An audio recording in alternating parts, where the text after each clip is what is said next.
Oh, I'm on here. I didn't even think I was on here. Good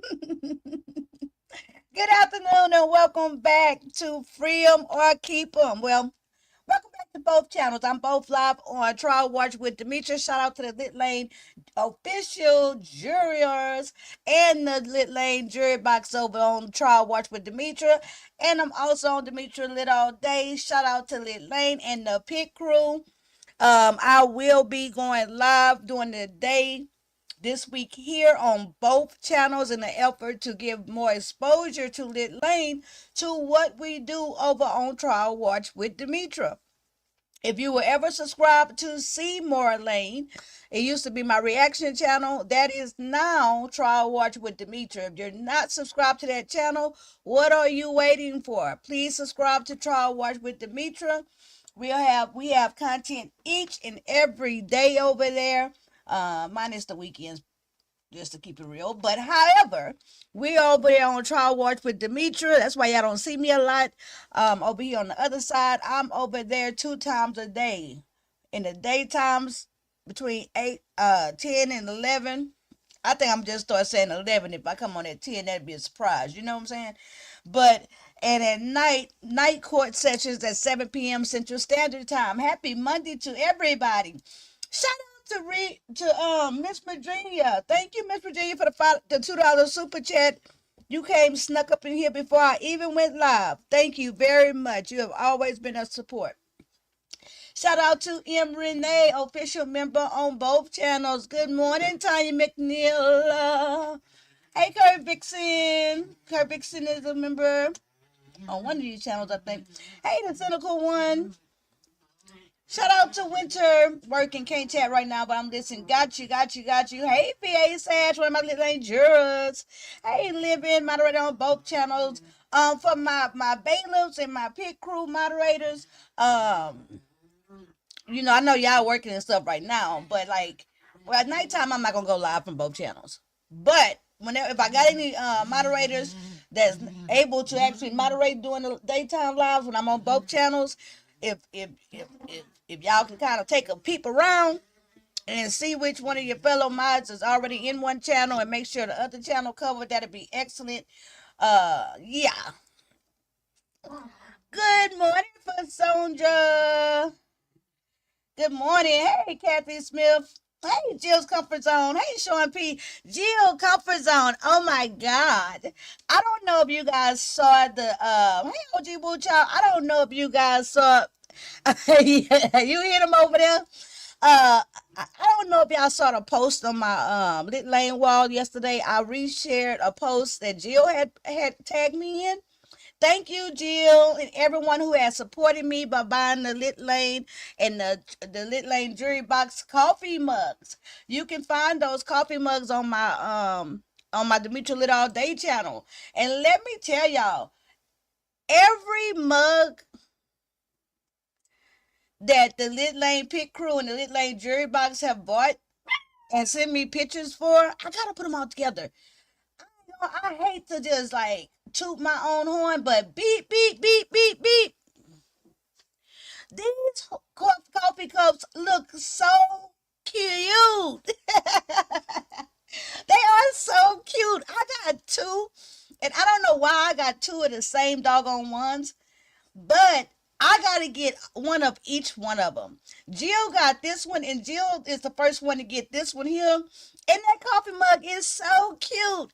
And then I feel so special. I'm like, dang, Jill is literally drinking coffee with me when she drink coffee. When she drink out of this coffee mug, she might as well just sit right there at her desk and just hold a whole conversation with my face.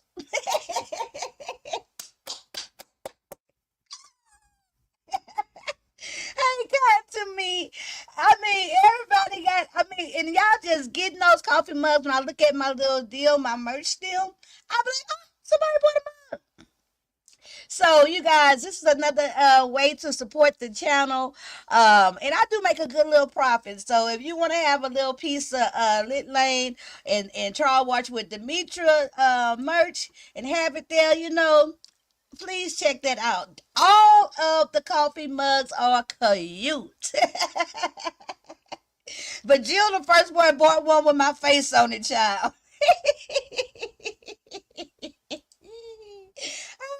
am too. I'm sorry. I'm laughing because I am too tickled at the idea and concept of somebody just literally drinking some coffee with my face on it. That is so funny to me.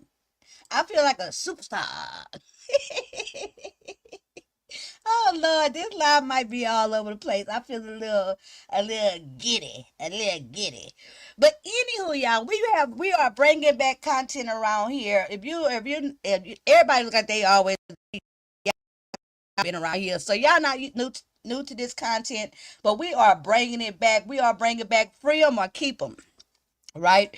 And this is where we look at the parole hearings, and we really, as with everything we do over here, we really talk about it and what give our thoughts and opinions, and then kind of share like, hey, should they do we think they did enough time? Do you think it's an opportunity for rehabilitation? Do you think that once they get sentenced their time, that's what they should do? It's just an interesting uh think piece, right? To me. So let me give my disclaimer. I'm silly today. But look, this is what I wrote a while ago. So this is supposed to be my intro. I gotta put it. This is an opportunity for us to discuss and share our personal beliefs and opinions on parole and prison rehabilitation. I believe that parole is a crucial part of the justice system, offering a chance for individuals to reintegrate into society after serving their sentence or part of. However, I also recognize the importance of ensuring that the parole process is fair and considers the safety of the community. I am looking forward to your thoughts and having a meaningful discussion during the live stream. Let's come together to explore this important topic. hmm That's in my description box. Okay.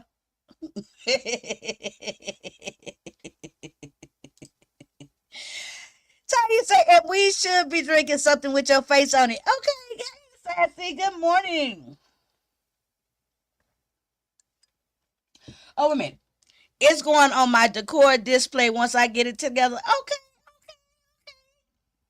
Thank you so much, Jill, for your support in that, man. I just really appreciate it. I really do.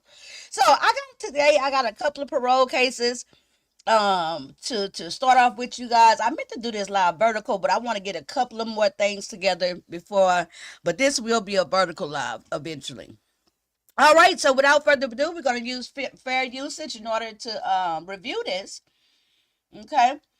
And please hit the like. Please hit the like. Please hit the like. And one other announcement.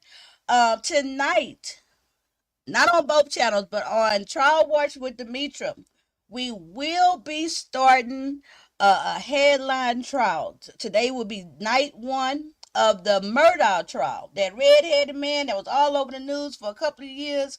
I put the link to the 48-hour episode on both walls. So if you're interested in that type of matter, you saw it on the news when it was happening. You didn't watch the trial, but you know it was a big trial. You just never got a chance to watch it or what have you, or you was late to the party. Be sure to join us at 7 p.m. Central Standard Time tonight. Tonight is day one of the Alex Murdaugh trial of the infamous Murdaugh murders, okay? Where the daughter, not the daughter, where the wife Maggie and the son mysteriously came up shot and unalived at their house when the husband had already been in a lot of scandal and millions of dollars, and oh, it's a lot, it's a lot, it's a lot, it's a lot. So be sure to join us, okay? All right, let's get into today's content. First up is Freddie Taylor. I picked this one because I want to see how y'all respond to his demeanor, and do we think he should be what? Should we free him, or they should keep him locked up? All right, let me see. Let me get started.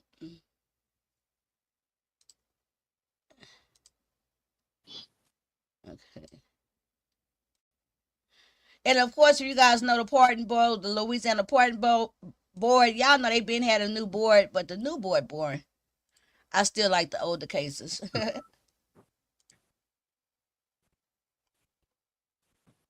Candy Cane. Candy Cane, did you leave me that comment? I see somebody Committee say on hello. Parole is called back to order. The time is 10:56. Our next guest is going to be Mr. Freddie Taylor Jr. Mr. Taylor, would you give us your DOC, your full name and DOC number, please? Freddie Taylor, 10971. Mr. Taylor, let me explain our process to you. First, I'm going to read some information into the record, and then the board will conduct a parole interview with you at the appropriate time. We will allow the participants who have indicated they wish to speak to have their input. We have one person who wishes to speak in opposition. And boom, I'm gonna check it today. At the end, you'll be allowed to make a brief statement before the board votes. Do you understand our process, sir?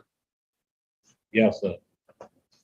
This is the matter of Freddie L. Taylor Jr., DOC number 100971. He is date of birth is December the 19th of 1958. Okay, so that woman at the bottom, Christine Parsons, by the look of her face right now, do y'all think she want them to free him or keep him? He's a fourth felony offender. He has an adjusted good time date of October the 13th of 2028. He has a full term date of March 25th, 2038. He has a total sentence of 35 years for possession of a firearm by a convicted felon and attempted manslaughter. Is that fairly accurate, Mr. Taylor? Yes, sir. Mr. Taylor, your case was assigned to me, so I will begin our questioning, okay? Mr. Taylor, how old are you, sir? 63. How long have you been in prison on these charges? About 20 years.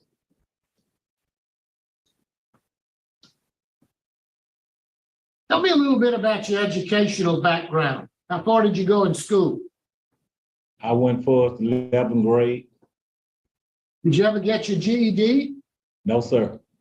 Did you ever try to get your GED? Yes, sir. Do you have issues or difficulty getting your GED? I just got disinterested. Okay. And why did you get disinterested in it? Went to work at offshore. Have you tried to work on your GED since you've been in prison? No, sir.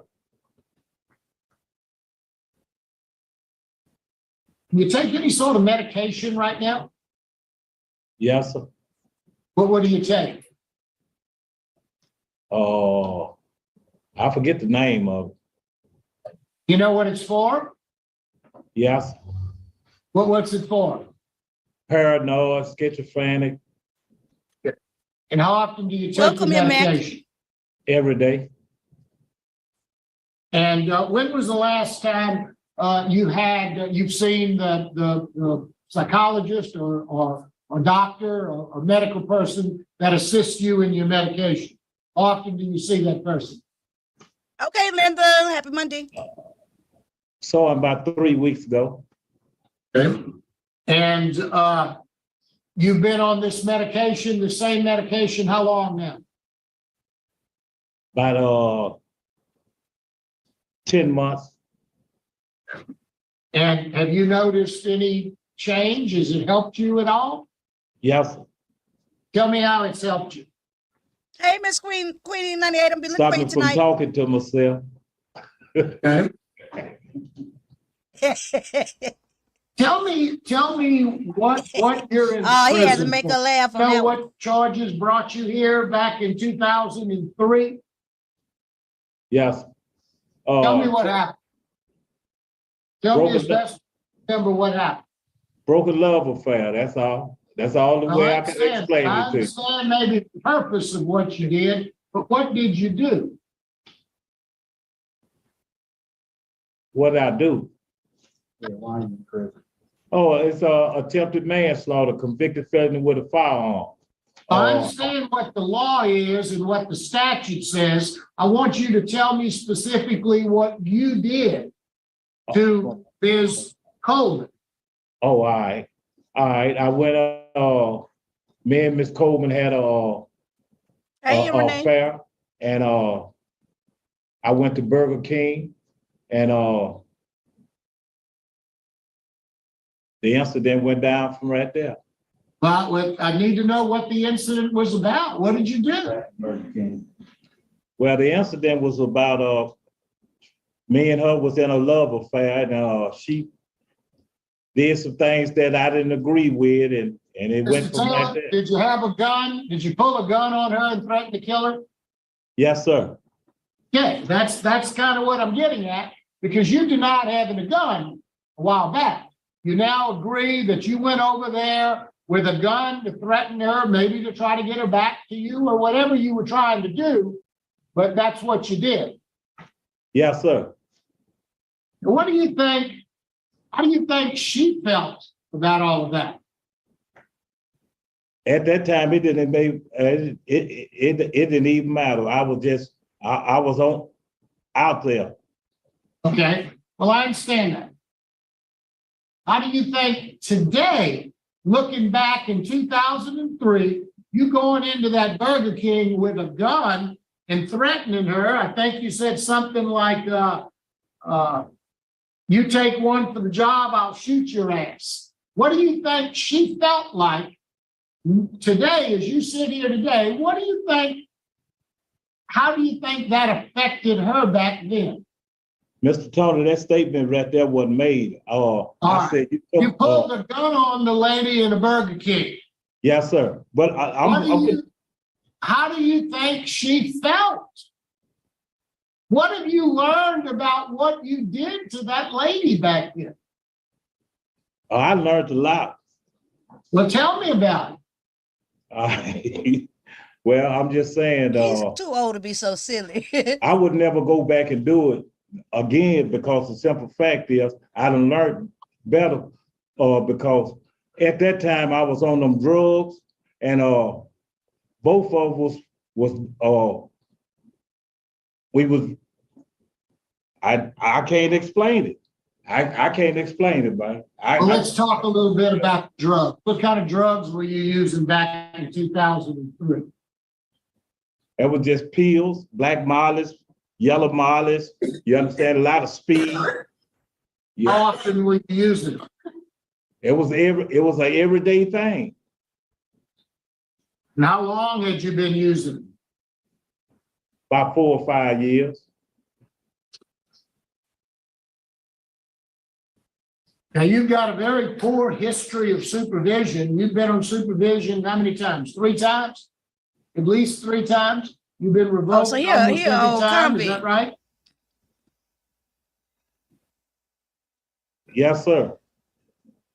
Why is that? Is it drugs, or why do you keep getting out and getting revoked and getting put on supervision, probation, parole, and you come back to prison? Why?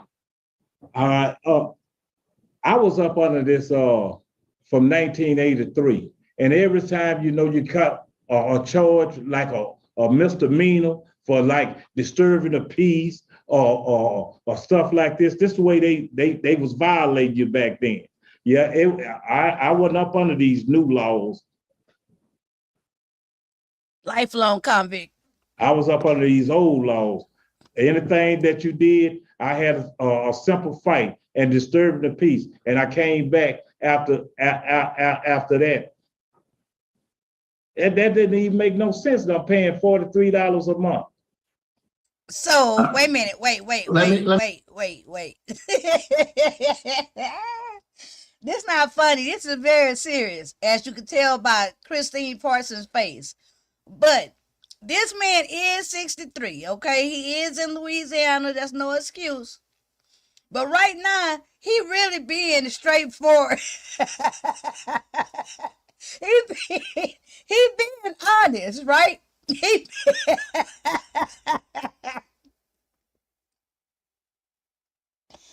Wait a minute. He being very, very he being honest, and he's serious as hell. He say he was on his parole paying his $43 damn a month, and they was locking him up just because he got in a fight and disturbed the peace. I'm pretty sure he said, what the hell? He paid his $43 a month.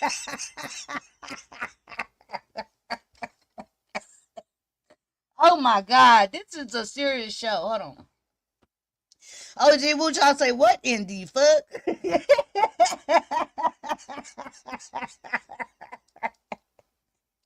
Wait, Il Max say he been in there 20 years and still can't get his way. Get it his way, have it his way. Get it, have it his way. Y'all be tripping. Y'all talk about keep him next. Child, this is a poor illiterate fool. Bless his heart, right? But hey, he been up in there over 20 some years. Keep him. He gonna do it again. You think his old butt gonna go do something again? I paid my 43, so let me be. Okay, period. I talked to somebody and they say, ain't no way in hell they'll take parole if they got less than a year or two to do. Cause if you take parole, then that's just like a setup. It's kind of like probation that you're gonna go back up in there, cause then they'll violate you for any goddamn thing, you know? Hell, that was a 43-month out of his. Don't move me. Hold on. Y'all making me choke. My son took my fan out of here. I'm about to burn up. Hell, that was 43 out of his pill money. Okay, the mileage wasn't cheap back then. Now, this is the realest thing I read so far. And if they do free him, they need to double up on his medications. A stipulation of his parole needs to be that he is mandated to take his meds. Okay? He doesn't sound like he has any ownership if he did wrong. I think he realized he did wrong as far as this crime. You know what I'm saying? Because he said he wouldn't do that now. He was out of his mind. But you're right. He don't think nothing was wrong with that fight. He didn't think nothing wrong with disturbing the peace or none of that. I did wrong, and this is my plan for how I won't do it again. Child, I don't think he got a plan. Listen. This is why I picked him. As soon as I saw him, I played like 2 minutes. I said, okay, this is a good one. Let me ask you this. How is your disciplinary record while you've been in prison? She's sick of him. It's all right. You've been written up 99 times. You've had 9 write-ups in the last 3 years. Lord have mercy. Why and what are those about? Fight. Why do you get in fights? That was the environment that I was in. You got to realize I'm in the penitentiary. This ain't no place where you just lay there and just call your own shots. This a place. I was in Angola State Penitentiary. I woke up one morning, dude, he's so full of drugs, you understand, he tried to stab me with some scissors. You understand? And so I had to protect myself from right there. There's a lot of things that don't even be reported to security. How long have you been at David Wade? About a year and some.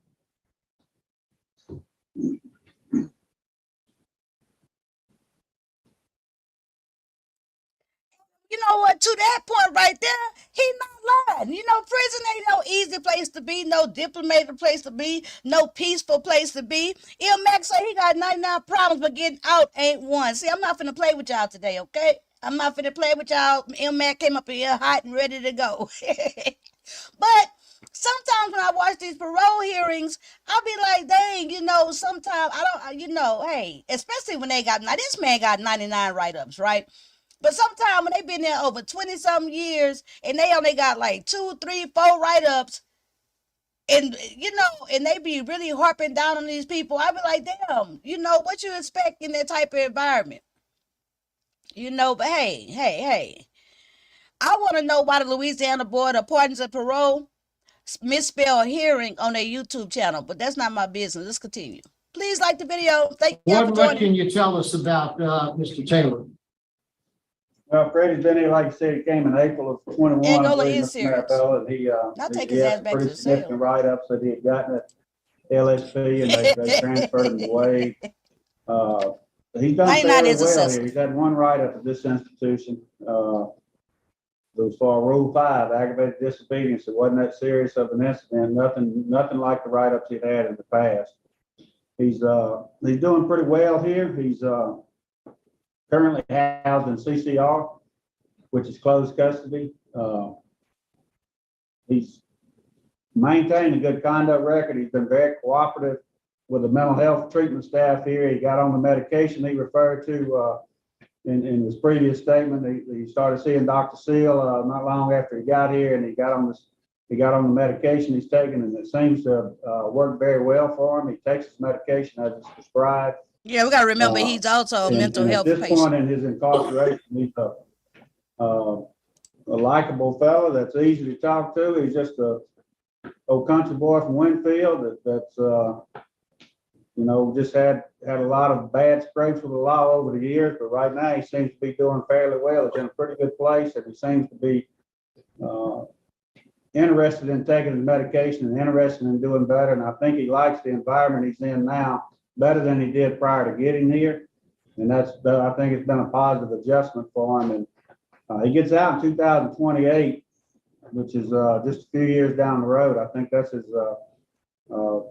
release date is 2028. But he's made a lot of improvements. He's made a lot of improvements over the last 14 months or so that he's been at this institution. He's not. His record indicates that he's putting his best foot forward here, and he's making a. Well, I think he need a couple more years in that jail. Treatment regimen, takes his medication, talks to the treatment staff in the manner that he's doing now. I think he'll continue to do well. Mr. Maribel. Thank you, Warden. I appreciate your comments. Mr. Taylor, how do you plan on staying sober, staying away from pills and all of the things that you used when you were out before? If you get out soon, how will you be able to stay away from all of those? That's the thing of the past right there, Mr. Tony. I can't say what the future holds, but I know one thing. I ain't interested in no drugs or alcohol, nothing. I was planning on, once I get back out there on the street, I was thinking about relocating to Waco, Texas, and start staying with my cousin out in Waco, Texas. He retired out the military, and that's what I was planning on starting over, just trying to start somewhere fresh, trying to do something different in life. I'm over age now. I'm 63 years old, man. I ain't got time for the juvenile stuff no more. Who would you stay with in Waco, Texas? My cousin named Robert Morgan Jr. If talk to him, he's willing to let you stay there with him? Oh yeah. If I'm going back to Winfield first though, and talk to my probation officer and have all that right there taken care of first. Before I try to just jump up and move to Waco, Texas. I know y'all about to throw tomatoes at me. I already understand that. But he's a sexy old gangster, you know what I'm saying? And I think when he get out of prison, especially Louisiana, he gonna find him a little old woman and everything who gonna house him and take care of him. He look like he's still strong and fit.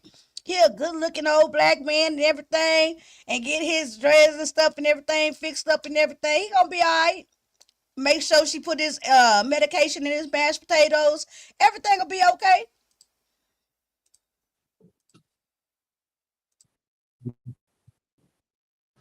Okay, now we'll hear from Ms. Coleman. Ms. Coleman? Kathy, you said the same thing I just said. He do look strong and healthy. He look like a good looking old man. He handsome. How are you, Ms. Coleman? If you would introduce yourself and tell us what you'd like us to know. I'm fine. My name is Yumiki Coleman, and I still feel like he's still a threat because he's still sending a message towards me that he's still gonna finish the job. Oh Lord! And I have 2 kids right now, and I'm terrified of myself and my children's sake. He's still a threat to me. Oh, that's a big. When you say he's sending messages towards you, what do you mean? Like sending out the prison towards his friends, and they telling me what he's saying in prison, whoever he calling. Has that been recently? About 2 months ago. Oh Lord, keep him. Keep him. And he's still sick, and I'm still afraid of him. This ain't the only time that he says he's not gonna do it or whatever.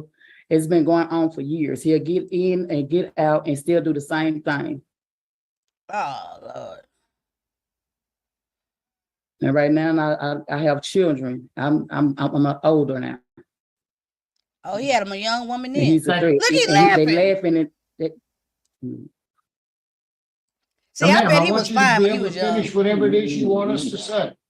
they laughing that he's doing. That's still like a threat. He still is a threat towards me. I'm still afraid of him.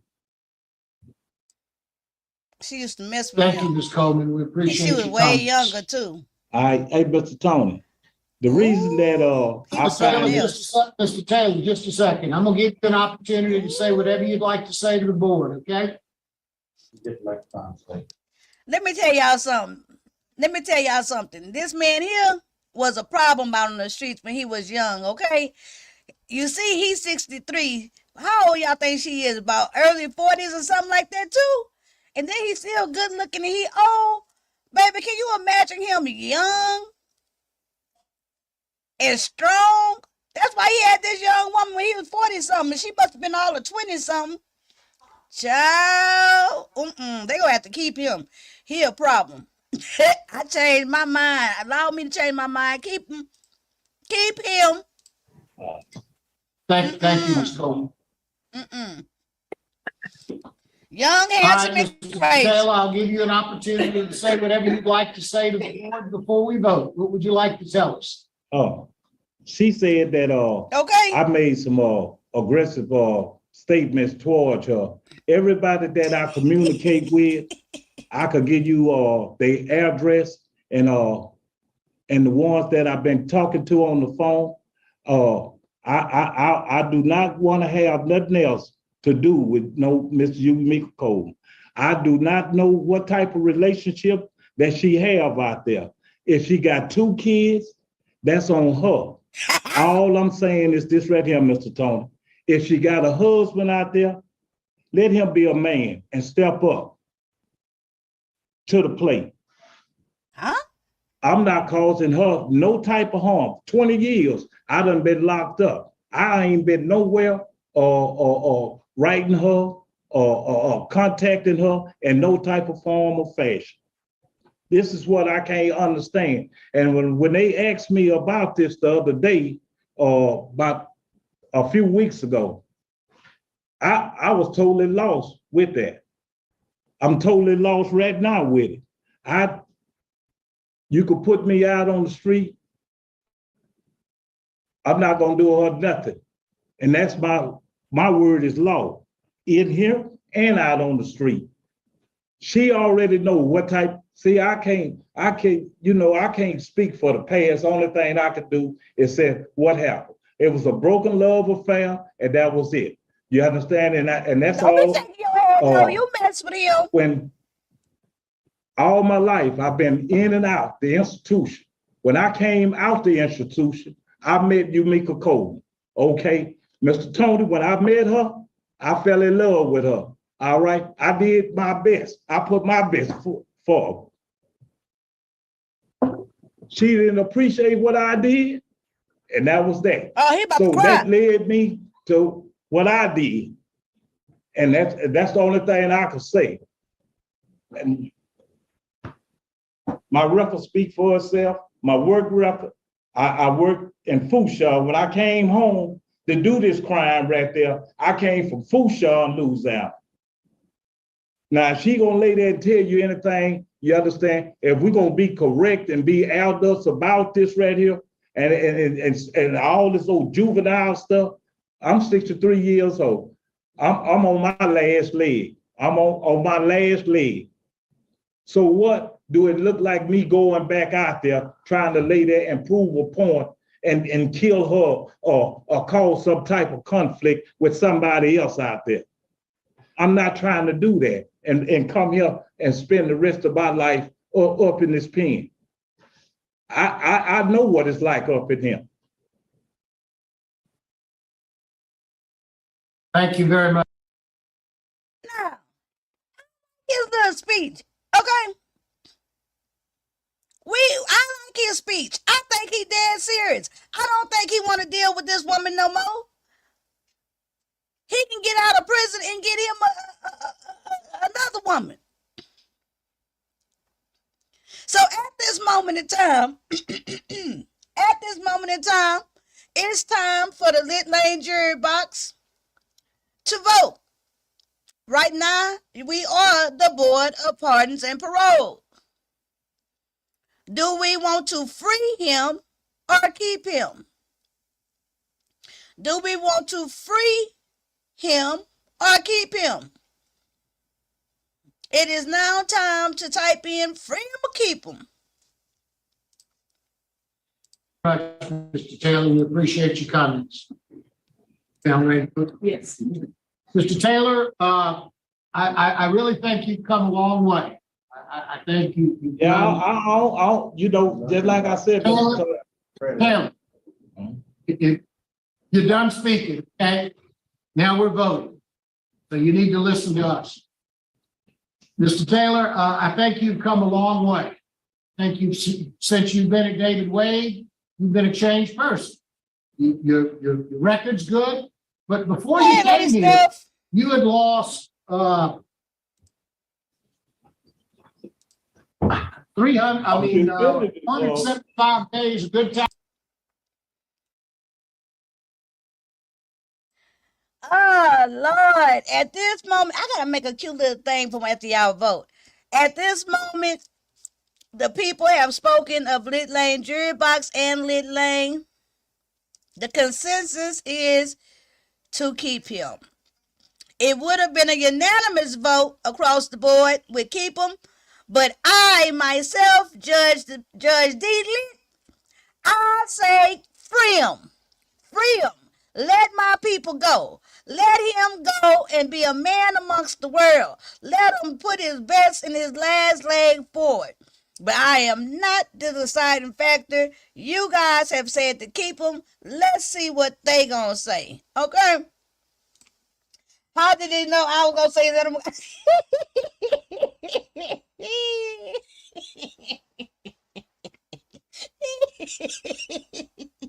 Let my people go. Damn, he didn't kill nobody. All he a victim of, all he done was been a man in love. You're taking your medication, you're seeing regularly the doctor, you're doing well. I just don't think you're quite ready for me to vote to release you right now. My vote today is going to be to deny you, but to continue to do what you're doing and keep working a little harder and reapply when you can. Maybe it'll be a different story then. But for today's hearing, I want to congratulate you on what you've accomplished so far while you've been there. And I hope you continue to do that. So good luck to you, sir. Yeah. Mr. Taylor, Mr. Taylor, Mr. Taylor, Mr. Taylor, Mr. Taylor. Mr. Taylor. She thinks he I want to cute. appreciate Ms. Coleman for coming today and sharing. I don't know if you've had victim awareness, but I want you to take it. I do want you to take victim awareness. For me, I would like to see you a longer time with no write-ups. That would tell me that you're ready to be out there and cooperate. 2021 was your last write-up.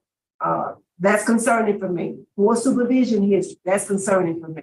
So my vote is to deny as well, but I want to encourage you to follow up on that plan with your cousin. Ask him to send a letter in or something saying that you can go live with him in Texas. Let's try to plan to go from Louisiana straight to Texas, not back to Winfield and be in Texas. Get with your cousin. They got classification staff there. They'll help you go ahead and get that compact already written. I would like you to have a more solid transition plan the next time and reapply. Stay right up free and reapply for another hearing. Best wishes to you, sir. Thank you, Ms. Wise. Ms. Freeman. I concur with my colleague, also vote to deny. Mr. Taylor, you've got 3 votes to deny. You got a little more work to do. So continue to work as hard as you've been working. Good luck to you, sir. Yeah. Warden, thank you very much for your help. We'll be I adjourned, tried. David Wade. Yes, sir. Y'all have a blessed day and a Merry Christmas if I don't see y'all before Christmas. Good seeing y'all today. You too. Thank you, Warden. Take care. The warden gonna try to help him out and Okay. tell him what he did wrong. Look at her ass. You know, it's something, I hate the victim shame. Let me just shut up. Let me shut up. Let me shut up. But I'm not gonna shut up. I think foot soldier messing with the man one good leg. I feel like if he come back in front of the board after he'd have been in that facility for a couple of years, right? 2 more years in that facility, taking his medication, taking the class that woman just said. She told him to take the victim awareness class. If he take that type of class under his medication, then he'll understand, okay, I need to come up in here and I need to understand what my effect is, you know, what the effect of my crime was. I need to actually recognize that this parole hearing not just about me. It's about understanding what harm I caused to my victim, how my victim may be feeling, how my victim may actually feel like she still is in danger. So let me address that. A couple of more years up in there under the medication, not having to fight for his goddamn life because he old, he out of Angola, don't get no write-ups and stuff like that. It'd be okay. And then maybe by the time he come back in front of the parole board, because of his age and stuff like that, the Louisiana, what is it called? The Louisiana Parole Project with Kerry, you know, I've been wanting to interview that man. I need to remember that I want to interview him. But anywho, Kerry, whatever his name is, with the Louisiana Parole Project, they might even take him up as a client if he can't move with his cousin, you know? Yes, because I feel that's what I felt was really lacking, right? Because thinking properly with that will also keep him from doing the same thing with someone else, right? Because he definitely gonna get him another woman when he get out of them. And get your GED. You have nothing but time learned, sir. Right. But he's not saying that you're never too old to learn. You're never too old to learn. No, no, no, no, no. But you know, the Louisiana education system ain't about shit. If I got any Louisiana people up here, that's not a dig at you, but you know it's not. You know, if you from Louisiana, y'all, you know it. So, you know, sometimes everybody not able to get their GED, but he can keep trying. He haven't learned the damn thing, period. Woo, foot soldier on his neck, woo, and his leg. How much time he got? Cause that's how much he T-Law say how much time he got, cause that's how much time he gonna do, child. He got till 2028. I bet he out. Hell no, Demetri, no interviews. But damn. He's in prison. He has nothing but time. He really should try. Yeah, and it would keep him occupied. Y'all, let me make y'all laugh. I was looking on my sticky notes, right? And I was trying to find my introduction thing. Y'all know that thing I read to y'all? Why on my sticky notes? Let me pull it up. Why on my sticky notes? It is a good thing y'all keep me in check. Why, when I was looking on my list of sticky notes right here, let me find it. I got one that say how to write an inmate. Hold on. It say, hold on. No, wait. I say, boy, I be all over the place. I got a sticky note from over a year or two ago. Oh, let me see. What does it say on here? Let me read y'all what it say. And it, of course, my sticky notes is obviously notes to myself, right? Let me see. Hold on. I read that. I say, boy, if the Little Lane jury box saw this shit, they'll have a fit. Where is it? Let me see. It's a inmate mailing addresses by facility.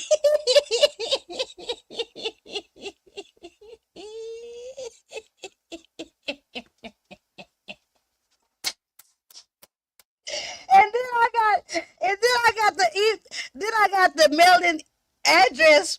I got the mailing information, the address information for one of the most notorious and prolific serial killers, black serial killers, Samuel Little, right? Y'all know that's that man that killed over 100 people. I got his address, his inmate number, where he at, everything. Well, I got the inmate address and all that stuff for Wayne Williams, a serial killer, right? I got another sticky that say how to contact a serial killer.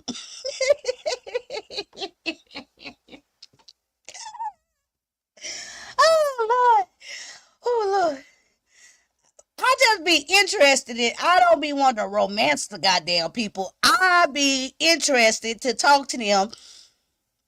I just be wanting to ask them a couple of questions, okay? And I'll be wanting to just, communicate with them and ask them, hey, do you think you would still do this now?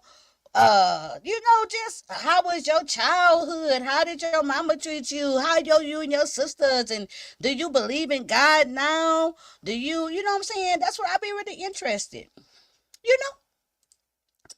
But thank God I always talk to you guys, and you guys always keep telling me, hell no.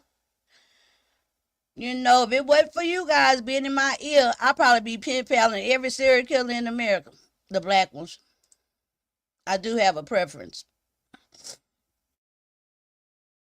Let's see here. Okay, let's do one more. I'm supposed to have another one up here. Hold on, let's see. Hey, Tweety. You are tickled to death about being crazy. I'm crazy. Hold on, y'all. Let me pull up another one here. Let me see. And I'm actually gonna get this more together because I have taken a lot of time, really truthfully, to pick out some good cases. But the problem is I have notebooks and tablets everywhere. And that's why I just gotta put it all together since I brought this content back. Because I already got good cases picked out. I shouldn't have to look for them.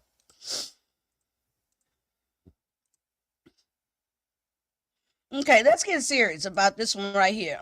This man here, because I got the case file, I got the actual court case stuff pulled up. And so on this one, I want to show and talk about the difference of what they present to the parole board in comparisons to what the actual trial and case was about. I think that's very interesting, or intriguing about how they talk in front of the parole board. And then when you actually hear what their case truly entailed, yeah. That's a hey, Tweety. Do not contact them in any way at all. I'm not. Add me to the list. No, Demetri. Okay.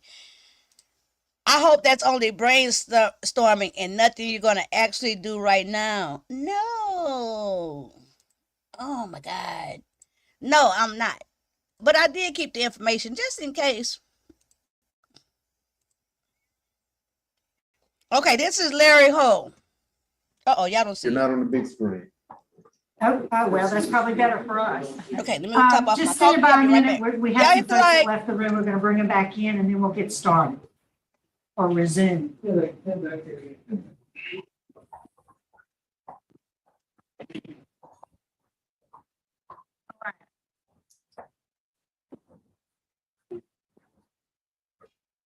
Thank y'all for working through that and for everybody's patience. So, Mr. Hulse, we're ready to resume where we left off. Mrs. Jackson? All right, Mr. Halls, could you just tell us after the homicide, what did you do then? You enlist some people to help you after you killed your ex-wife. So tell us a little bit about that. What happened? Immediately after it happened,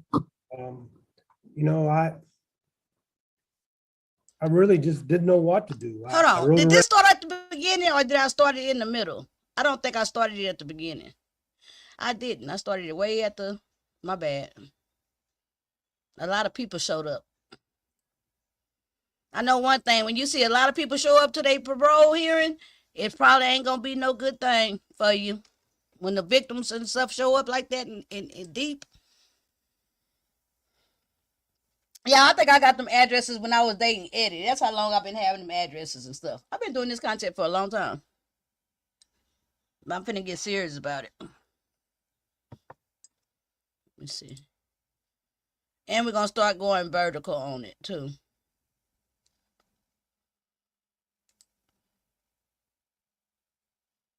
Okay.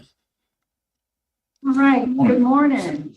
Now I got the case file for this. Let me pull it The up. pardon board is reconvening. We're at Louisiana State Penitentiary. Today is Monday, October 24th, 2022. It's 11:39 a.m. Would the staff at Angola please introduce yourself for the record?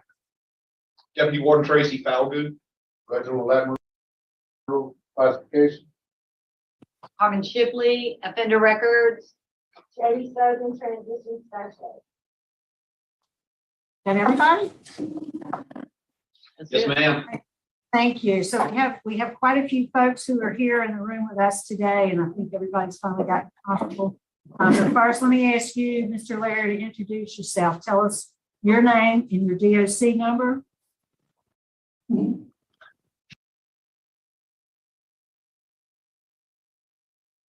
My name is Larry Halls, DOC number 341495.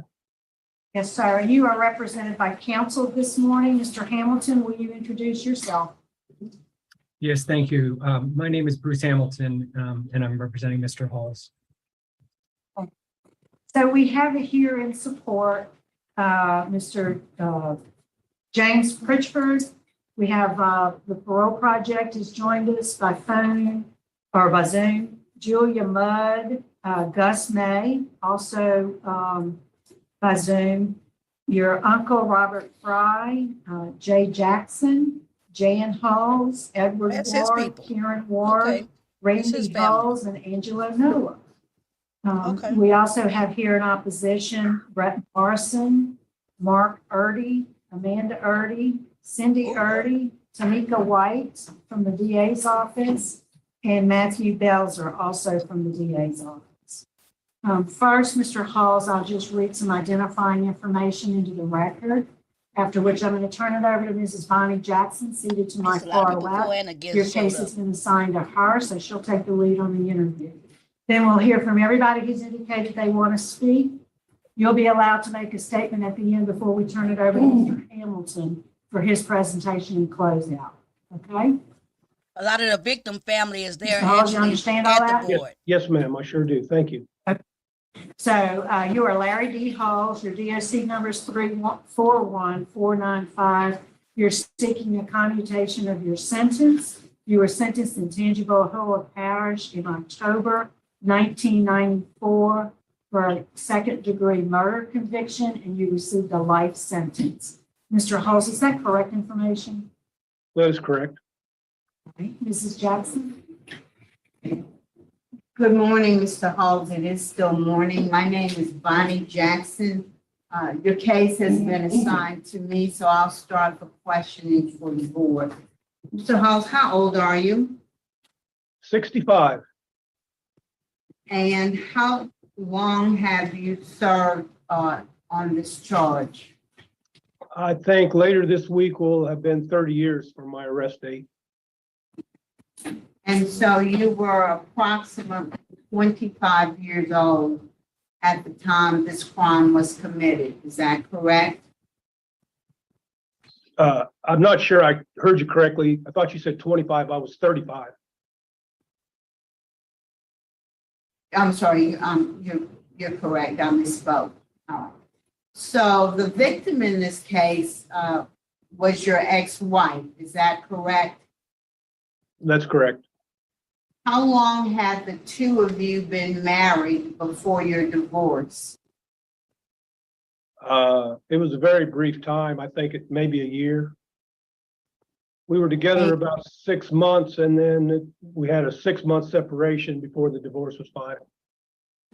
And how long had you been divorced at the time of her murder?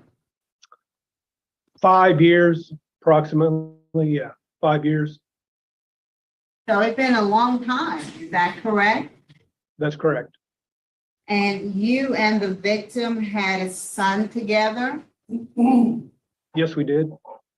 And that son was born with cerebral palsy, is that correct? That is correct, ma'am. And as a consequence of that, he was paralyzed, is that correct? Yes, paralyzed wouldn't be the correct term. He was a quadriplegic. So he had limited function of his arms and legs. And how old was he at the time of his mother's death? He was 6. And who was the primary caretaker for him? She was, Miss Ann was his mother.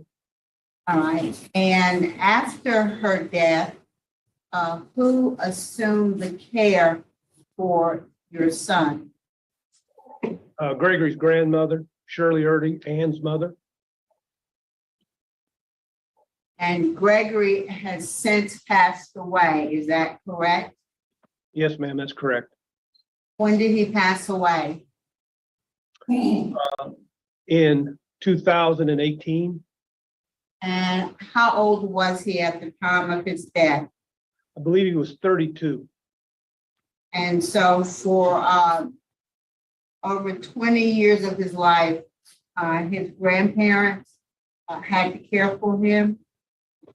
It is my understanding that they were the caregivers after Ann's passing. Well, let's talk about Ann's passing. All right. Ann was murdered. Is that correct? You're breaking in and out just a little bit. Could you repeat that? You referred to it as her passing, but she was actually murdered. Yes, yes, ma'am. I'm responsible for her death. I'm Tell us the circumstances surrounding this crime. Why did you kill your ex-wife, and how? Yeah, I'm sorry you're breaking out a little bit. I didn't know you'd finished, but I understood. First, I'd like to hear a little bit about the circumstances of the offense, how you killed her, and more importantly, why did you kill her? All right. Ann and I had somewhat of a contentious relationship. 90% of it revolved around medical bills and insurance forms and taking care of our son. Hey, stop talking right here. Why was that contentious? Well, I will explain right now a little bit. For example, there's a wheelchair lift that was involved. We had a court hearing date, a monitoring date. We went to it, and a bill for approximately $7,000 came up for a wheelchair lift, which I was responsible for. So the judge set up a future hearing date, and to pay this bill, I simply had to turn it into my insurance, and I would have paid the residual, but I needed the invoice and from the doctor, a prescription from the doctor, et cetera. And at the conclusion of that hearing date, Ann and I got together, and she was supposed to give me the paperwork. Well, a month dragged by, and I'd ask about it, and then I never got anything. A little bit longer, I'd ask again, and I didn't get it. And we were getting close to the hearing date, and this was kind of typical of our relationship, and it all revolved around, or not all, but 90% of it revolved around insurance and paying bills for my son's health care, which I was responsible for. So as this hearing date grew near, I was getting very upset about the situation of always arising and going to court with unpaid bills. So I had went to her beauty shop that day to discuss this with her, and that I needed the paperwork. And what's more, this had been an ongoing, continual piece of problem between she and I. Excuse me, I'm a little bit nervous, as you can imagine. And so I went there to speak to her. My idea was to catch her when she was getting off of work, so we could have a little bit of privacy at her shop where we could discuss this. So when she came out of the shop, I talked to her confronted her in the parking lot and said, look, we need to discuss these medical bills. I need the paperwork, the insurance, the invoice and the doctor's prescription that we've been talking about for the last 2 months. She stated that she had to go pick up Gregory. So I said, look, Ann, I've waited a couple hours to talk to you. Now we're going to have to get this straightened out today. I'm not going to wait any longer. We got a court monitoring date coming up. So she said, jump in the truck or her van, excuse me, and we can talk on the way to pick up Gregory. She had to pick him up from the babysitter. So we left. From the minute we started talking, it was an argument. And eventually the argument turned into a fiercer argument, and it became stop. We were stopped at a stop sign, and she just basically stood there or sat there in the seat, and we were just arguing, sitting there at the stop sign. And the argument eventually became physical, and I shot her. Let's stop right there. What do you mean it became physical? Well, she kind of turned in the seat, and I brought up a couple of issues, and she was very upset, which is typically what happened whenever we tried to have a conversation about this. And I guess she tried slapping me. I don't guess, she did try slapping me, but it wasn't nothing that was harmful to me or was going to hurt me. I just really lost my temper. And I'm sorry for the actions that I took. I wish I would have never done it. What actions did you take? I just grabbed her arm.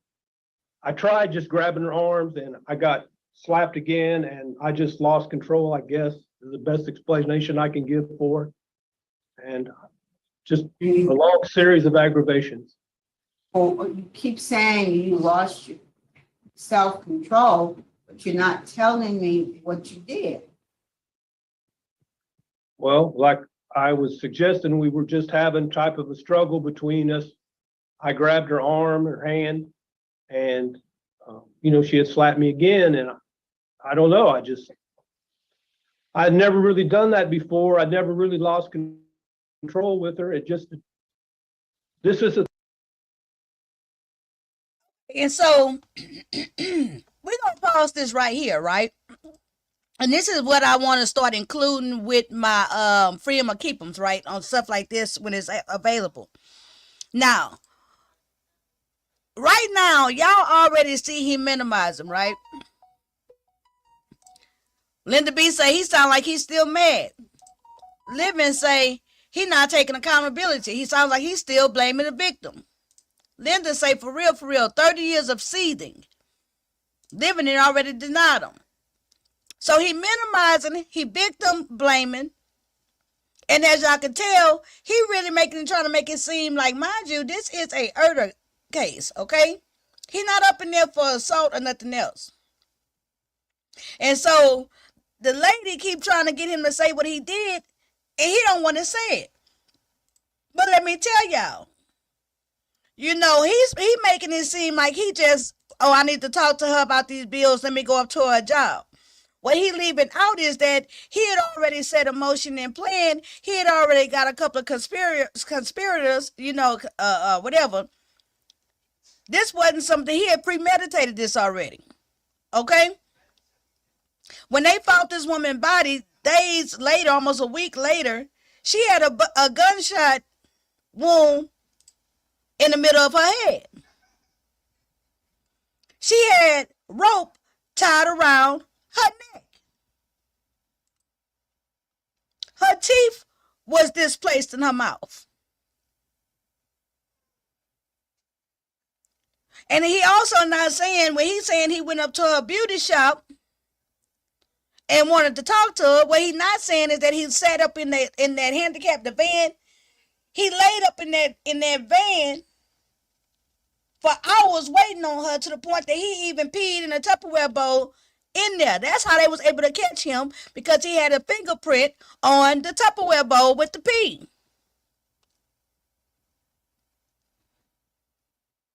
So why he just making it seem like he never just lost his temper, and like he just simply went over there to talk to her and he got it out of control, The reality is he had premeditated this. And when they went to first question him before he was a suspect, he had already lined up 2 or 3 people to be his alibi. And the 2 or 3 people to be his alibi, they actually lied for him at first. And then eventually they told the truth.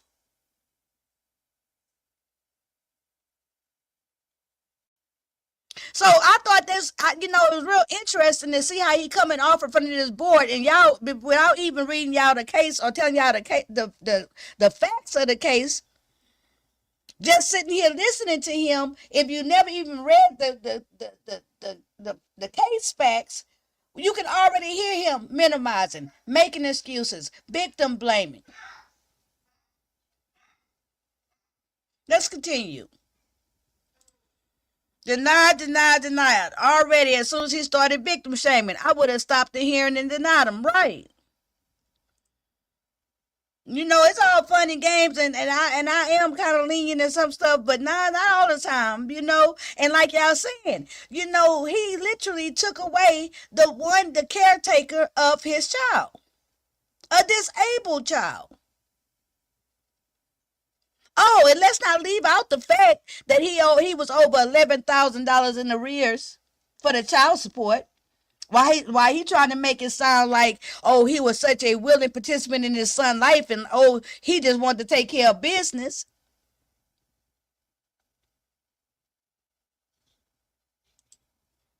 Let's continue. Live reaction. Free him or keep him. The first time we had this same type of scenario, and I'd always remain calm, and I guess I was to the point where something had to change, and I didn't really know what else to do. How did she get ligature marks around her neck? Well, I've done a lot of things that day that I'm not very proud of. I'm actually ashamed of, and I would like to say that I'm sorry, and I apologize to the Erdy family for what I did and the grief I caused them. How did I she hope get they listen. How did she get ligature marks around her neck? After I shot her, her foot fell off the brake and the van started rolling forward. I just slammed the gear shift into park, so it wouldn't run in the ditch. I had no idea that she was going to die, really. That's not answer the question. How the rope got around her neck? Road, and I was heading towards the hospital. And whoa. At what point did you think she wasn't going to die? She was shot in the forehead between the eyes. I had no idea that she was shot in the forehead. It was a complete surprise to me when I saw the picture. When I was in the parish jail and the district attorney brought us the picture, it was the first thing I asked my attorney. I couldn't believe it, but anyway. I thought she was shot in the stomach or the chest. Send this man back to prison. Road, and she said, "Please help me." I said, "Ann, I'm taking you to the hospital as fast as I can." And I did. So you mean to tell me you shot this woman in the middle of her head and she said, "Please help me," and y'all held the conversation? Somewhere in the midst of that, you tied a rope around her neck and choked her after she'd already been shot between the eyes. How many people get shot between the eyes and then keep on talking?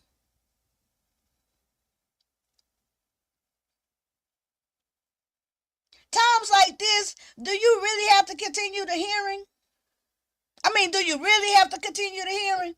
Is it a law that says they have to complete the whole process? Or can you just say, look, let's shut this shit down because this is ridiculous. Next.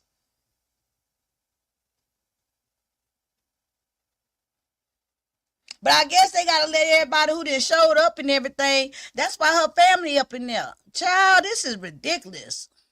Didn't get down Borderline Road. She asked for I'm gonna stop you there for a moment. Right. No one shot in the face between the eyes, them talking or asking you anything. It didn't happen that way. Why did you have a gun? Why did you have a gun, and how and when did you acquire the weapon? The reason I had the gun was I had a restaurant and a bar in Ponchatoula, and I've been broken into a couple of times, and I carried money in and out morning and evening. And, I just thought it was in my best interest at that time, to acquire a gun. And the people who were the vendors in one of the vendors in my restaurant, we got into a discussion, and he had a gun, and he said that I could use his till I got my own. This was, I don't know, a couple of months before this incident happened. And that's why I had the gun. Why did you have it on you during your interaction with your ex-wife? Why didn't you have it on your person as opposed to in your vehicle, in your business? Why were you armed with it when you had your interaction with your wife, ex-wife? Well, it was a very small 25 caliber pistol, and I usually just stuck it in my back pocket in front of my billfold and carried it with me. And I really done it so much, I just carried it with me almost 24 hours a day, except when I was in my business, I would put it in my office. And I never really thought about it. I just had it with me. Whose vehicle were you in when Ann was killed? Excuse me, say that. Whose vehicle were you all in when she was shot and killed? The vehicle, I guess you could say, was Ann's. I paid for it, but it was for Gregory. Right, but she had the vehicle. It was not your vehicle. Correct. Correct. On a day-to-day basis, she had the vehicle. Is that correct? That's correct. Child. Well, after you shot her, and again, you never explained how she got ligature marks around her neck, but it's okay. I'm not going to go into that anymore. But after you shot her, what happened next? Okay, well, that's where I was going. We was going down Wardline Road after I shot her, and she asked me, she said, please help me. And I said, I'm taking you.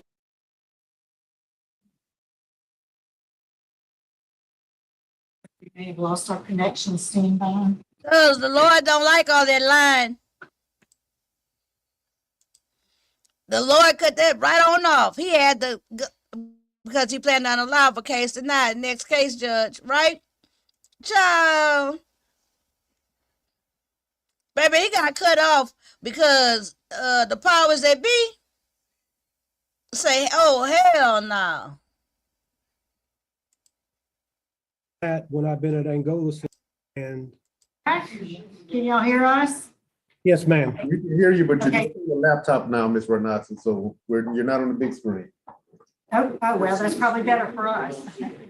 Just stand by a minute. We had some folks that left the room. We're going to bring them back in and then we'll get started or resume. Why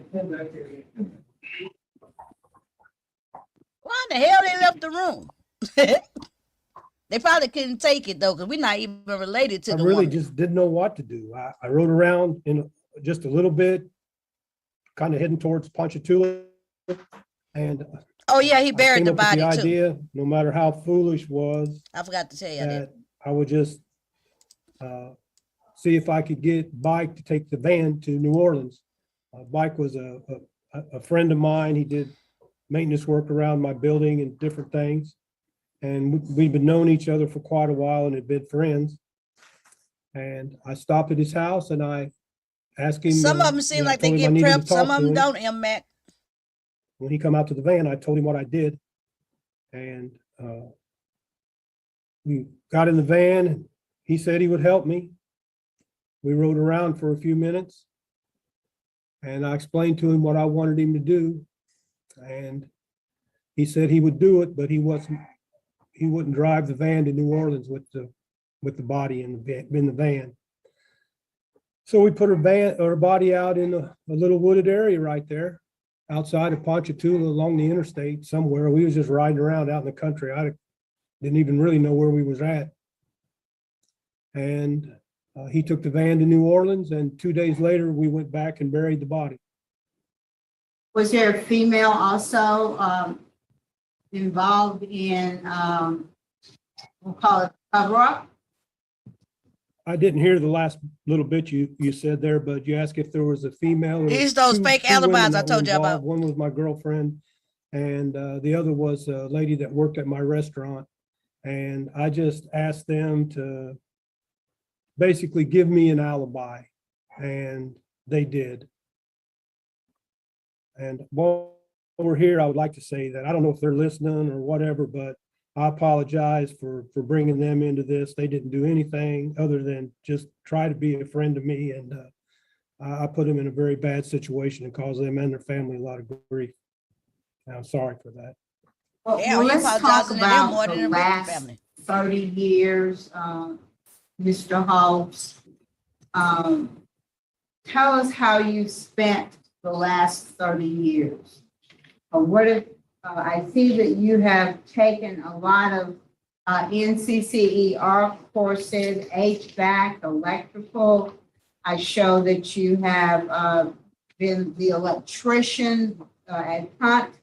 You've been a reentry mentor, also completed 100 hours of pre-release. What other programs have you been involved in, Mr. Hall, since your incarceration? Other than what you mentioned, most of it has been religious programs. I took the diaconate classes for the Catholic Church. And it's basically what if you was on the street that you would take if you were going to become a deacon for the Catholic Church. It's kind of like the beginning part of that. And I graduated from the NOBTS ministry with a bachelor's degree in 2005. And okay, 2005? I think so. It's been quite a while ago now, but I think we graduated in 2005. I finished the course in about 2004.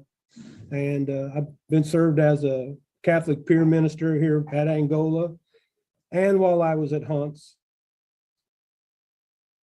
Now let's talk about that a little bit. It's real scary to think that he mentoring people and having some type of religious insight with other inmates when he not displaying any type of true, what's the word, regret.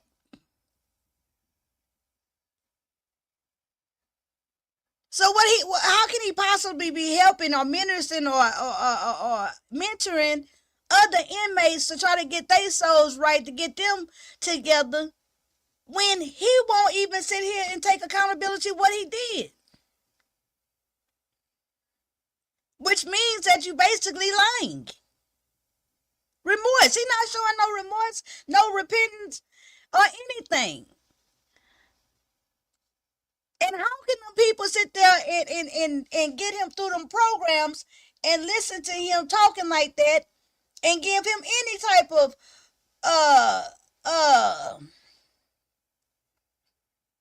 certification, any type of whatever, to put him in a position of leadership when he not even taking accountability and being honest? No remorse, no true repentance, still harboring anger in his heart that he had in the act that got him there. Exactly, Linda B. Candy can't say all he did was learn how to get in their good graces and got some training so that when he get out, he can burn somebody else's house down. Okay? And when they say, I'm sick of all these sick ass people, may the rest of his years be long and miserable in prison. That's it, that's all. And Renee also said he should have been on death row. Okay? This be say, cause the programs look good on paper. And what else are you gonna do when you ain't getting out? Right, manipulation. Up in there manipulating people.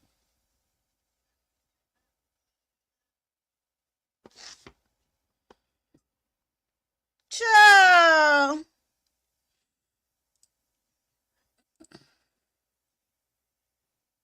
Right? And this is a good thing. Let me say this.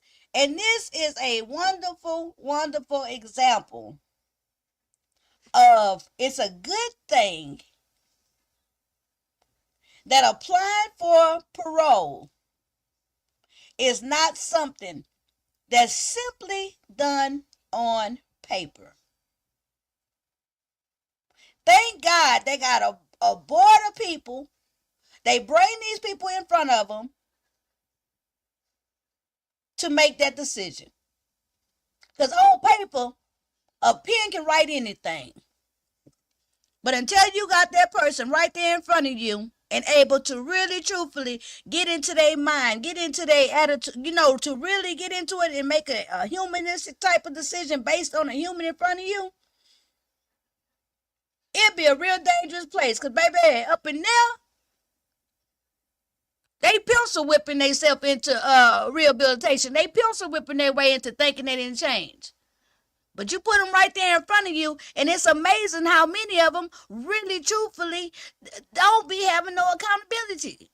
You would think you sit your ass up in there for 30 years, 20 years, 15 years. Somewhere up in there, you'll get some understanding. He killed the mama, the son then died. He's still up in there healthy, getting degrees, becoming deacons. Child, we about to deny his ass. Hold on. Are you involved in any clubs or Clubs? organizations within the prison besides reentry?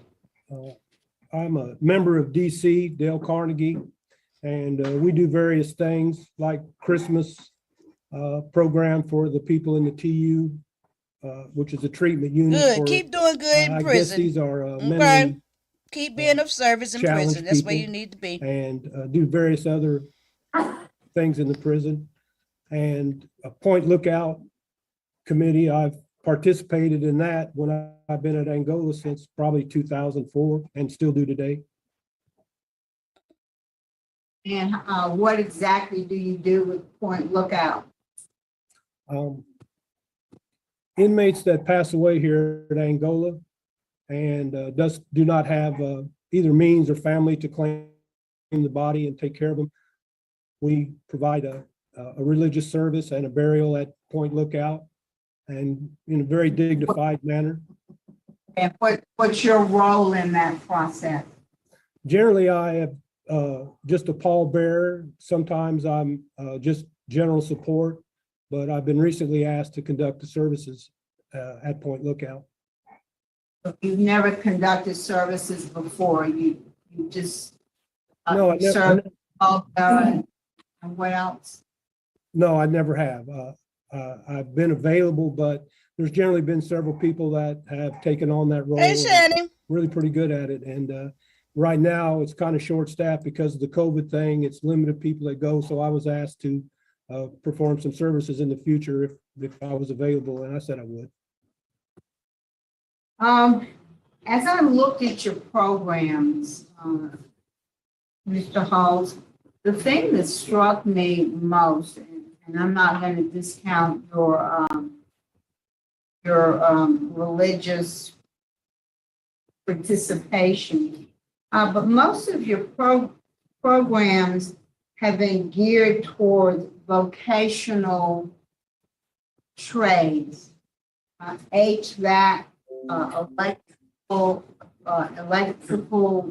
certifications. But I haven't seen a whole lot of programs that address the person. You know, I haven't seen programs that are designed for self-reflection. Can you tell us why you've not taken those kinds of programs? I'd say those programs have got really popular in the last 10 years and provided pretty extensively here at Angola and both at Huntsville when I was there. when I was at Hunts, I facilitated the programs, so I wasn't Programs, really, what programs did you facilitate?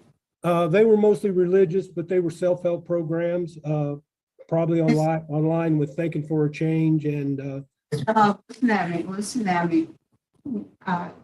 Generally, people who have done Thinking for a Change, for instance, would have a certificate of completion for that program.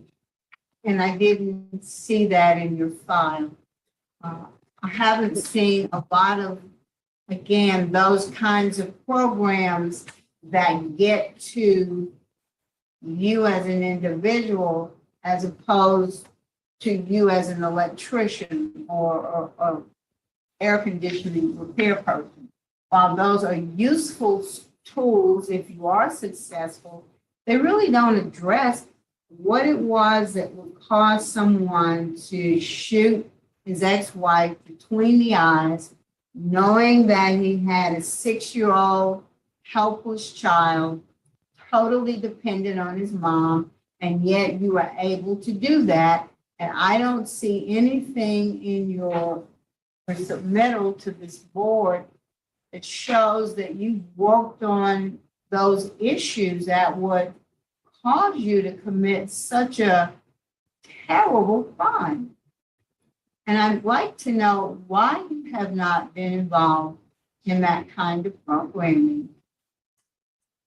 okay. I mean, the only really answer that I can have for that is, I was at the state police barracks until 2013 and 14, and there was nothing offered there. When I went to Hunts and I became a Catholic peer minister, I didn't participate in the Thinking of Change for a Change. I kind of use that as an example. That's the type of programs that they were being offered there, and they were through the religious department, and I was facilitating them. I didn't actually take them. I was kind of teaching them, but I guess I was a facilitator. And when I left there and I came to Angola and got involved in reentry, it wasn't too much later the COVID thing came to, all over, and basically we were shut down here. I had been on the waiting list for Thinking for a Change for quite a while and victim awareness, and I'm still on the backlog for it. I just recently took anger management. But well, good. You need to stay up in there and finish your classes, mister. Did you leave the state police barracks in 2013? No other reason than I didn't. Absolutely. I paused it because this is an excellent point. M. Max said there are crimes that you can do everything right while in prison, and you still don't deserve to be paroled. Exactly. This is a great case for that. Right? Because this was premeditated. No matter how much he tried to downplay it and everything else, this was very premeditated. And it was a heinous crime, period. Period. He needs to stay up in there until he supposed to get, and then what kills me is they get life and then they be up for parole. Girl, boy, boom. Didn't get a write-up or any time of disciplinary action. I just, it was not a very good place for me. For the Say he reason can't be there's done not with too anger much to do management. with the state police barracks. They're strictly work and a very limited hobby shop. Gus Mays, I would say, is a friend of mine who I used to work for, was at Hunts, and he needed an electrician. And so I asked to be sent back to DOC, and I went to Hunts and went to work for Gus at. How long were you at the barracks? Probably 6-7 years. I don't know exactly, probably 2007 to 2013. I think that sounds right.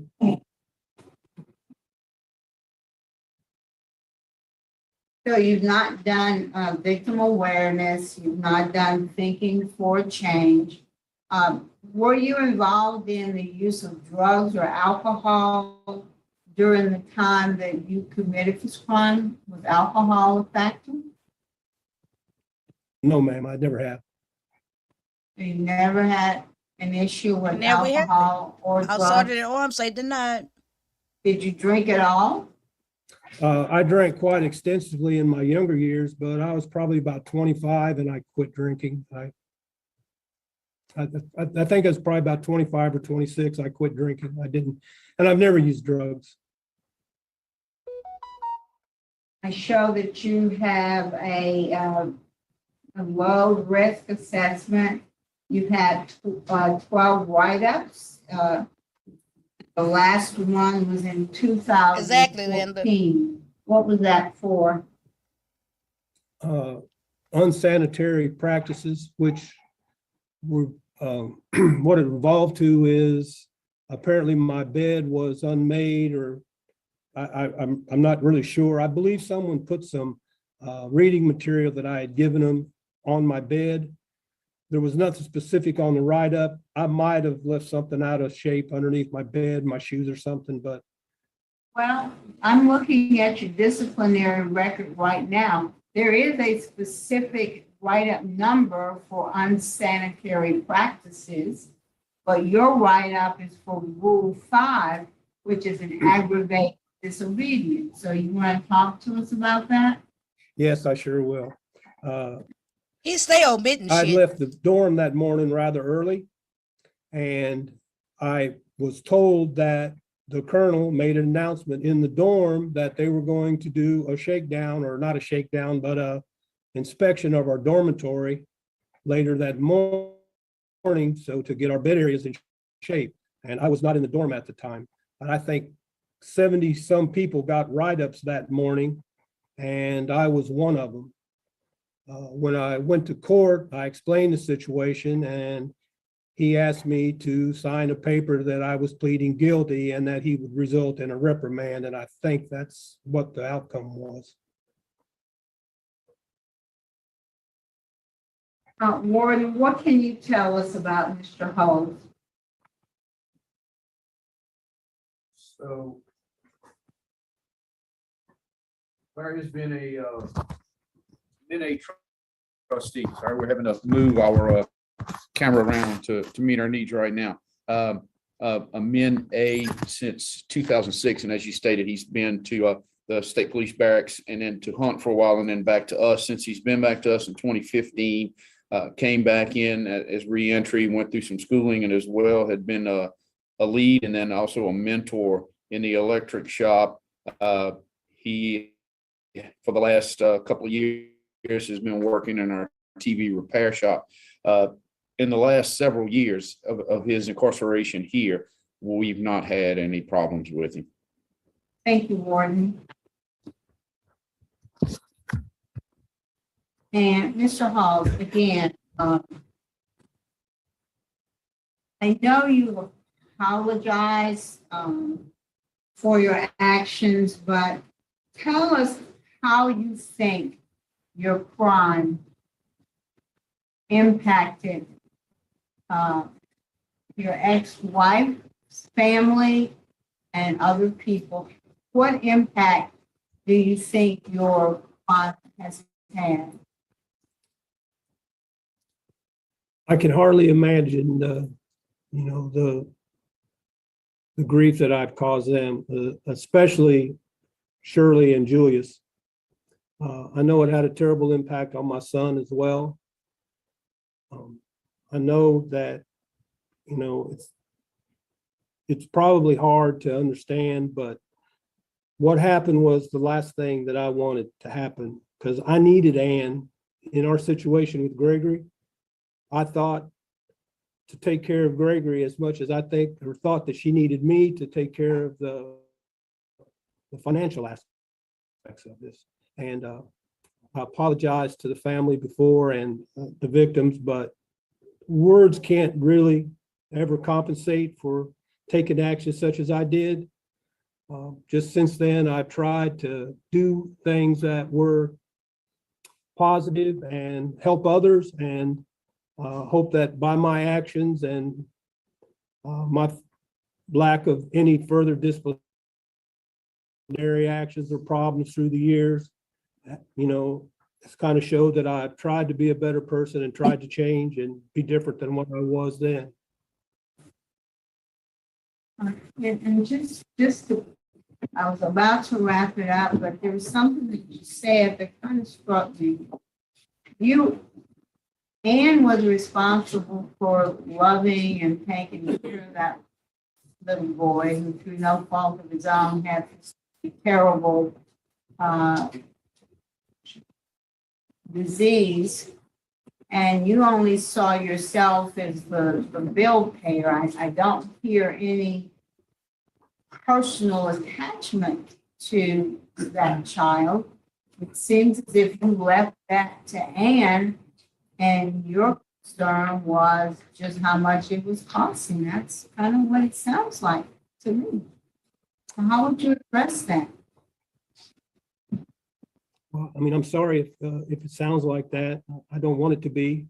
I was involved with Gregory's life. I had him every other weekend, and we did what we could. It was kind of limited, but the New Orleans Zoo and different things that came up through time. I did spend time with him. I was very involved in taking him to the hospital when he was required, and physical therapy at Oshner's for years. And I was a busy person, just like Ann was busy in her beauty shop, and we didn't interact as much as we probably should have in that regard together. But I was always, if Ann ever needed me to do anything, I was always there to take care of it, I guess. Thank you, Mrs. Renata. That's all right. All right, thank you. Mr. Roche has a question. Yes, sir. Good afternoon, Mr. Hawes. How are you? Fine, thank you. Good, Nervous, but fine. good.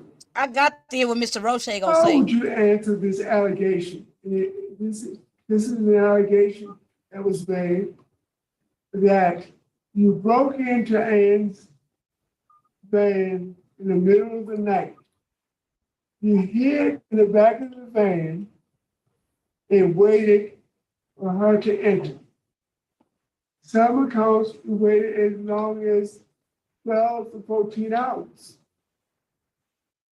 You attempted to strangle her and put a zip tie around her neck. That was probably because of the linkages on her neck that Ms. Jackson was asking about. Then you shot her between the eyes. What would you say to that? Well, I think it was brought out at trial that she died from the gunshot wound, and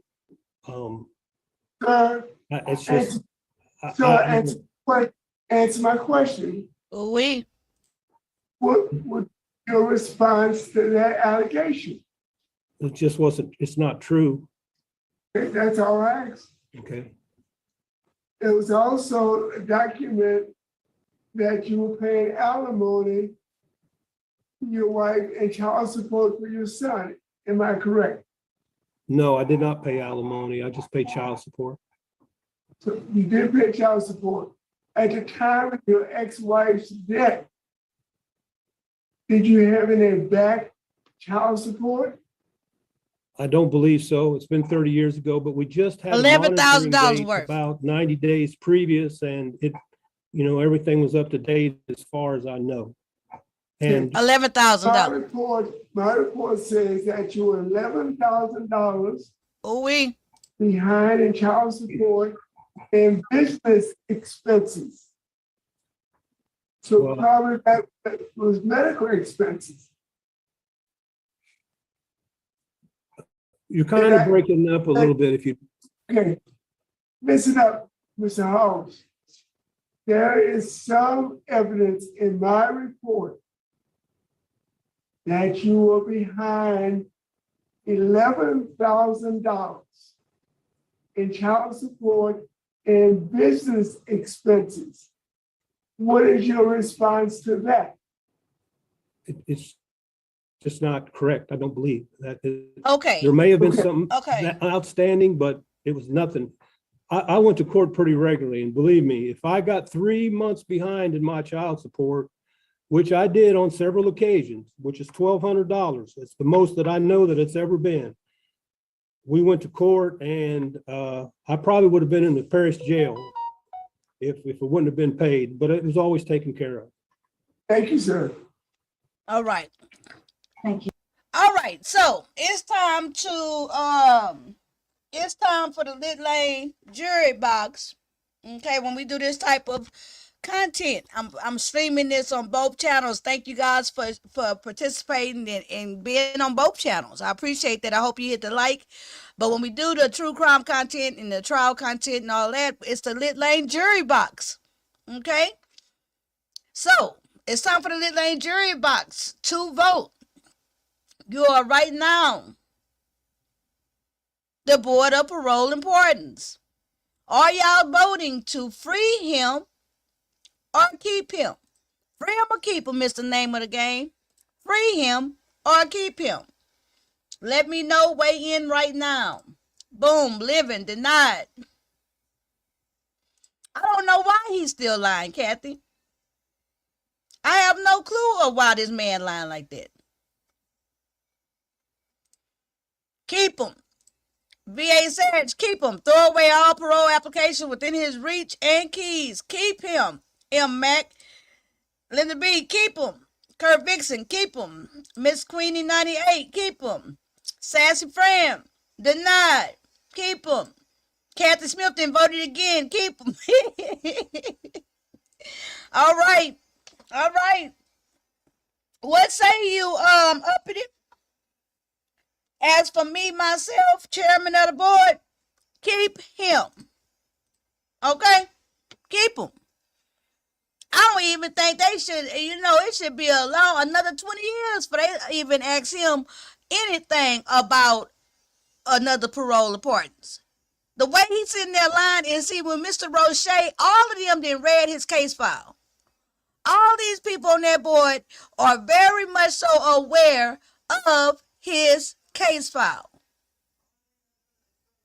Just like I was able to pull up his case file and get the information and stuff, they already got their stuff laid out for him. So when they asking him questions, they're very loaded questions. They're very loaded questions. OG Woo-Child, keep him. Winter, keep him. And so it's like a setup. Because remember, I told y'all, when he started describing the crime, he acted like he just went to her job. He laid in that woman's van. They literally found a Tupperware bowl that was in the van with his urine in it, with his fingerprint on it. We have spoken. The people have spoken. We have said, keep his ass up in there. Let him keep being an electrician. Let him keep fixing the TVs. Let him take some more classes. Let him keep going to all the Catholic churches and things up in there. Let him keep doing what he's doing. Some people are better locked up than free. Some people can only do good in prison. It sounds like he's doing a lot of good up in that prison. It sounds like the prison system need him. Let him keep doing good services as the pallbearers for them prisoners that ain't got no family. Exactly. OG Woo-Child say he's sorry for bringing other people into it and creating an alibi, but not sorry to her family for taking her life. Correct. Okay, Miss Queen, he should never get out. And he look all nice and quiet and, like he a respectable, good inmate, because they got good inmates. Good. Keep being a good model inmate. Let's see what they say, because the people, we have spoken. Keep his ass. Judge Jackson, I'm going to deny your request today. Mr. Mayor. Thank you, Madam Chairman. Mr. Halls, as Mr. Roche and Judge Jackson said, I'm not going to reiterate everything that happened today. And we do look at who you are today as opposed to who you are then. He's still a liar. The crime itself, the nature of the crime, is always a factor that we consider. Sometimes we give more weight to it, than other times. This is one of those times. Your crime, what you took away and what you took away from your son, what you took away from your wife's family, you don't seem to understand it. You don't seem to have accepted that. I don't think you were completely honest with us today. I don't think you're completely honest with yourself. Okay. And I think until you look inwardly and make those determinations, Okay. I'm not prepared to vote to let you out. So my vote today likewise is to deny. We concur. Primarily because you lack the empathy to understand Very the good. significance of what you did. Mr. President? To Halls, I listened very, very intently, and you have done a terrific job while you've been in prison, and on the inside, you're doing a good job. I just But said bottom line, and the first thing that jumped out at me is the same thing that jumped out at Ms. Jackson. I saw all kind of classes, electrical and stuff like that, but I didn't see any programming for yourself, victim awareness and, things of that nature. I mean, I think you headed in the right direction, and you may get there soon, but right now I just can't vote to let you out, vote to deny. All right, Mr. Hall, so you've received 4 votes to deny your application for clemency, so that is the outcome of today's proceedings. Your application has been denied, sir. Good luck.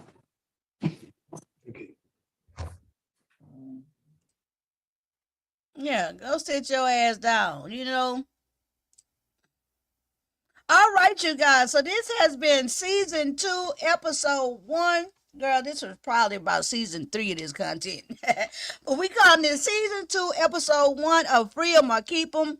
What will the Little Lane jury box decide, right? So we decided we got it right both times, and it's good to see that the Louisiana Board of Pardons and Parole, that they also got it right, okay? Sassy Fran, let's read a couple of these comments. Sassy Fran says he took his wife's life. He took his wife's life, and that means he took his son, mom, away from him. So he should be able to live a free life. So why should he be able to live a free life? He shouldn't. Girl, I just put a Y up in there. I think that's what you meant. So he shouldn't be able to live a free life. Exactly. Not saying that it will make a difference, but I am assuming that they don't have counselors in prison that would advise him of what classes to take for consideration to the parole board. They do. Some prisons are better than other ones, right?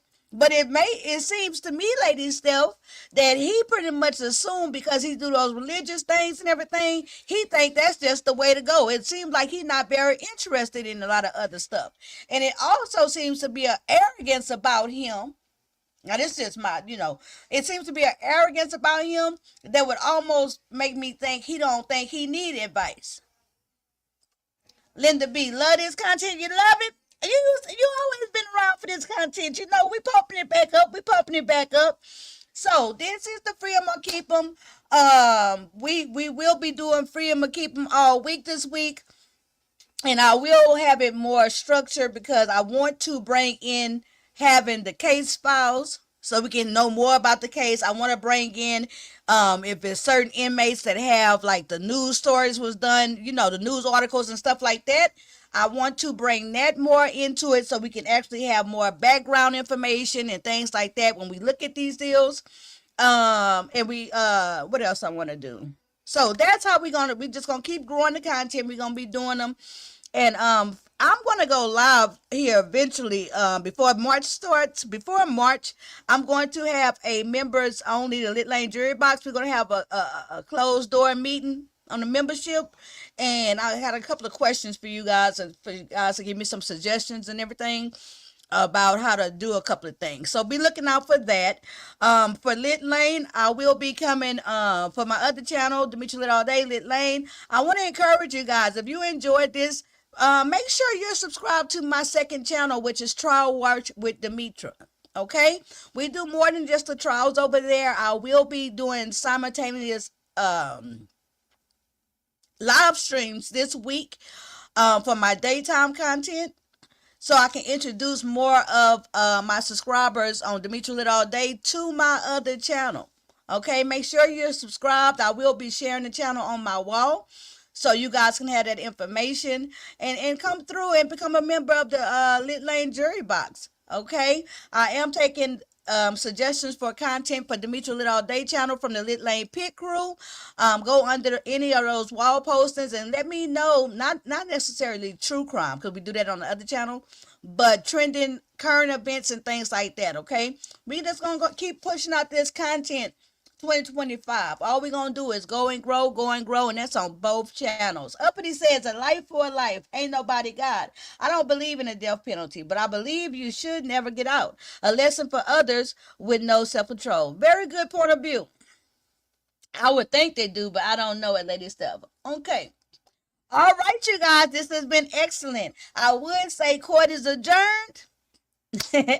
But now the board is released to the rest of y'all day. Do not forget to join me tonight. It will not be on both channels. It will only be on Trial Watch with Demetria. We start a new trial this evening. We're gonna be starting tonight. We start doing Trial Watch on the murder trial. Okay, very significant case, a headline case from a couple of years ago. We will be reviewing and watching that trial. It starts today, this evening at 7 p.m. The murder trial starts tonight, 7 p.m. Central Standard Time on Trial Watch with Demetria. I'll see y'all again for another episode of Freedom Keep 'em tomorrow at 11 a.m. Central Standard Time. Until we meet again, you guys are dismissed. Please hit the like. Thank y'all for coming.